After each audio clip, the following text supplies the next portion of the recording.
What if I told you that the biggest story in the stock market isn't about the handful of giant companies we hear about every single day? What if there's another signal, a voice from 2,000 other companies that might just be the market's most honest truth teller? When you think about the market, I bet your mind immediately goes to a few huge world-famous names, right? Well, you're not alone. The headlines are totally dominated by them. But here's the thing.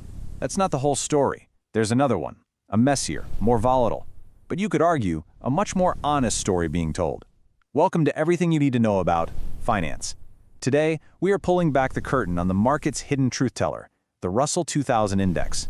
Now, just a quick heads up before we really get into the weeds. This is a deep dive for informational purposes. It's not financial advice. We're just here to explore how it all works, together. And hey, if you find this kind of content interesting, do us a favor and hit that like and subscribe button. It really helps us make more of these explainers. All right, so here's our game plan. First, we're going to uncover this other market story. Then we'll pop the hood and look at the small cap engine to see why it moves so differently. We'll find the one big trigger that acts as its master key, and then we'll learn how to read the powerful economic signals it's always sending. Finally, we'll pull it all together for the big takeaway and see what it might be telling us about what's coming next.